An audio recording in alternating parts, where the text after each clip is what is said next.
Hello दोस्तों, स्वागत है आप सभी का अजीत यूपीएससी यानी चैनल पे। दोस्तों, आज हम एनालिसिस करने वाले हैं यूडीसी यानी कि न्यायपालिका का। मेरे साथ है मेरी बहन मुस्कान गौर, जो मैं आईपीएस की तैयारी कर रही है यूपीएससी की। तो हम दोनों डिस्कस करने वाले हैं न्यायपालिका पर और देखेंगे तर्क और वितर्क क्या है न्यायपालिका। तो ज़्यादा थोड़ा न लेते हुए स्टार्ट करते हैं। बहन, न्यायपालिका के बारे में बताएंगे कुछ आप? हाँ, हमारे कॉन्स्टिट्यूशन के 3 महत्वपूर्ण अंग हैं: विधायिका, कार्यपालिका और न्यायपालिका। तो जो न्यायपालिका है वो न्याय करने का काम करती है। अगर हमारे कानूनों का उल्लंघन हो रहा है तो वो न्यायपालिका उसके तहत उसका न्याय करेगी। ये न्यायपालिका होती है। कितने अंग होते हैं न्यायपालिका में? कॉन्स्टिट्यूशन के 3 अंग होते हैं: विधायिका, कार्यपालिका और न्यायपालिका। और विधायिका को अलग अलग देश में अलग अलग नाम दिया गया है। जैसे हमारे यहाँ नाम दिया गया संसद, पार्लियामेंट नाम दिया गया। और न्यायपालिका के तहत सुप्रीम कोर्ट, हाई कोर्ट और जिला न्यायालय आता है, यानी कि डिस्ट्रिक्ट कोर्ट आता है। जिला न्यायालय के भी वो अधीनस्थ न्यायालय होते हैं, वो भी आते हैं। वो भी आता है। और अगर हमारी सुनवाई जिला न्यायालय नहीं करता है तो हम हाई कोर्ट जाते हैं। और अगर हाई कोर्ट भी नहीं हमारी सुनता तो हम सुप्रीम कोर्ट जा सकते हैं, पर हर अवस्था में हम नहीं जा सकते। कुछ ऐसी शर्तें उसमें रखी गई जिन शर्तों में हम सुप्रीम कोर्ट जा सकते हैं। और जो सुप्रीम कोर्ट का फैसला होता है वही आखिरी फैसला होता है। उसके बाद कोई सुनवाई नहीं होती, वही महत्वपूर्ण हो जाता है और वही लास्ट हो जाता है, वही लास्ट उसकी सुनवाई हो जाती है। संसद के मतलब नियम जो होते हैं उनमें कोई बदल सकता है, बदलाव हो सकता है? हाँ बिल्कुल, अगर संसद कोई कानून बनाती है तो संसद ही इसमें बदलाव कर सकती है, क्योंकि कानून निर्माण करने का और कानून बनाने का वही संसद को ही होता है कि वही बदल सकती है। इसमें 3 न्यायालय होते हैं, सर्वोच्च न्यायालय सबसे बड़ा होता है। तो उससे भी ज़्यादा किसी के पास शक्ति होती है?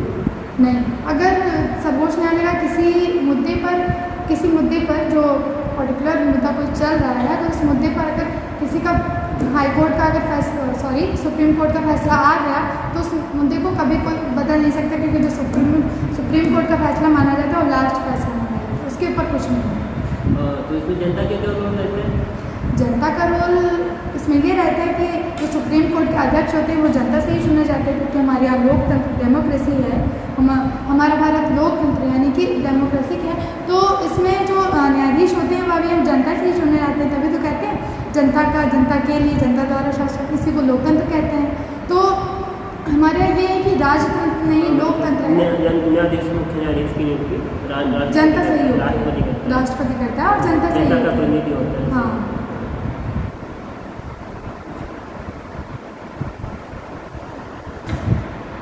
अच्छा, मैं आपसे पूछ रही हूँ कि हाई कोर्ट का फैसला ही लास्ट फैसला होता है। अगर हाई कोर्ट का फैसला आ जाए तो भी जनता कुछ कर सकती है कि नहीं कर सकती? नहीं, हाई कोर्ट का फैसला लास्ट फैसला नहीं होता है। हाई कोर्ट के बाद अगर वहाँ पे हमें न्याय नहीं मिल पाता तो उसके लिए हम सुप्रीम कोर्ट में जा सकते हैं, मतलब सर्वोच्च न्यायालय में जा सकते हैं।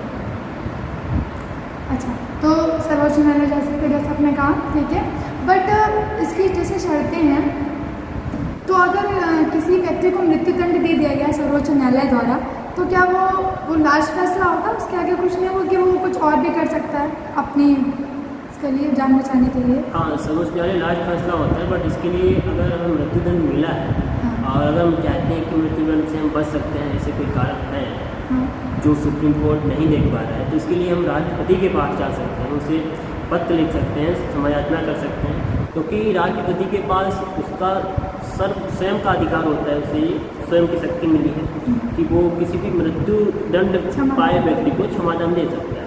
तो अगर वो वहाँ पर जाएगा और राष्ट्रपति अगर चाहेगा तो उसे क्षमादान दे सकता है और सर्वोच्च फैसले को भी वो बदलने के लिए बदल सकता है। अच्छा, आप क्या मुझे ये बता सकते हैं कि केवल मृत्युदंड में ऐसा हो सकता है? अगर किसी को या फिर आजीवन कारावास मिला है या फिर कोई और सजा मिली तो राष्ट्रपति उसको बदल सकता है कि वो फैसला लास्ट फैसला होगा? सर्वोच्च न्यायालय का फैसला आजीवन कारावास मिला है या कोई और भी दंड संहिता उसमें लगी है, दंड मिला है, तो उसमें राष्ट्रपति कुछ निर्णय नहीं ले सकता है। केवल अगर मृत्युदंड मिला है तो उसे वो क्षमादान दे सकता है। अच्छा,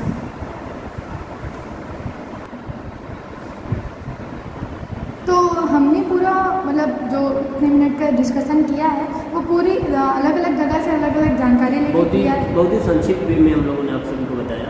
लेकिन इसमें कुछ मैं मुख्य पहलू थे वो देखने का प्रयास किया और है। आगे भी वैसे सारे तो पढ़ने को आ जाए हम लोग पढ़ें तो इसका संक्षिप्त विवरण हमारे अनुच्छेद में भी बहुत लंबा है, अगर हम किताब पढ़ें अनुच्छेद हैं इसके।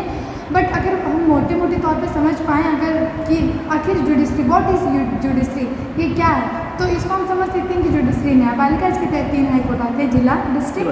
एक सिंपल सी जानकारी आप सभी के लिए पहुंचाई हमने, तो बहुत बहुत धन्यवाद। आपसे बने रहिएगा, हमारे वीडियो को लाइक कीजिए, चैनल सब्सक्राइब कर हमारे साथ जुड़े, ताकि आगे जो भी टॉपिक हो उन पर हम अच्छे से डिस्कशन करें और आप सभी तक वो अच्छे से पहुँच सकें। बहुत बहुत धन्यवाद। बहुत बहुत धन्यवाद।